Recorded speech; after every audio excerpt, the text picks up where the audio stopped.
And so I went north, and I was assigned to the first Battalion, 4th Marines. And I walked into the battalion headquarters, and they said, "Well, you've been to law school, the PLC law program. We're going to make you the battalion legal officer." And I said, "Well, what does that mean?" He said, "Well, you're going to stay here in the bunkers here and help process paperwork for everybody that gets killed and this kind of stuff." And I said, "Sir," I said, "I quit law school because I didn't want to do that. I said, I want to be where the action is. I want to go down and be in a company. I want to be a platoon commander." And they said, "Okay, we'll send you down to a rifle company." So send me down to this company, Company G. I think it was Company G, actually. And so I talked to the captain there, and he looked at my record. He said, "Okay, you're the most senior second lieutenant in my unit because you've had this time at law school. That means you're the executive officer of this company now." I said, "Well, what does that mean?" He said, "That means we go out on patrol and you stay here with the rear echelon and you process awards for people and the dead and all this stuff." And I said, "Oh, I don't want to do that." He said, "Well, you're the senior, you're next in seniority in this company now, right behind me." And I said, "I have no experience." I said, "I don't want to do this."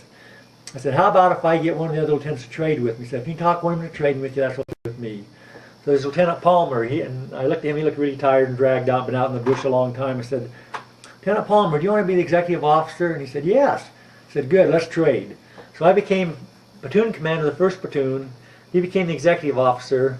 And then for the next 4 months, I spent all my time out in the jungle. And what we would do is we were the most forward combat base in Vietnam.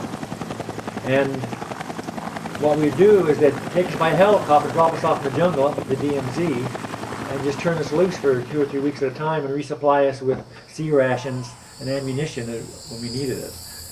And so we'd go out on these patrols, and we had some really interesting patrols.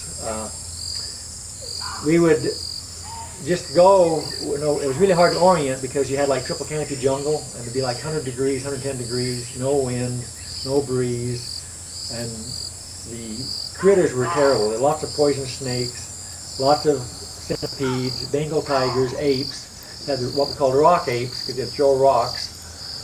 And battling the elements was probably more intense than battling the enemy. I mean, every once in a while we'd come across the enemy and have a quick little encounter, and then everybody's kind of go their separate way.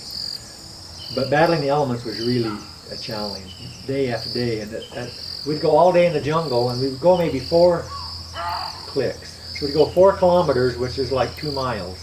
That'd be a hard patrol.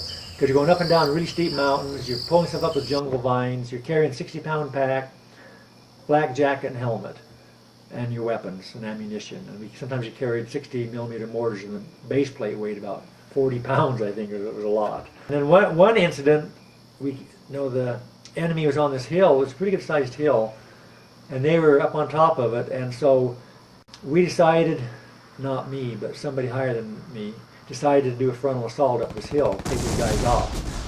Now, not many people do frontal assaults anymore.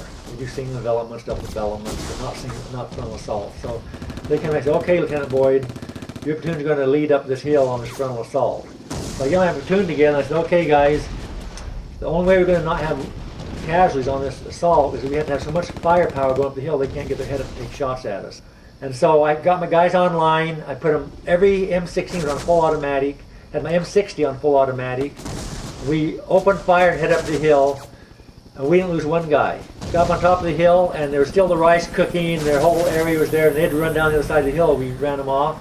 So then we had the helicopter gunships come and chase them.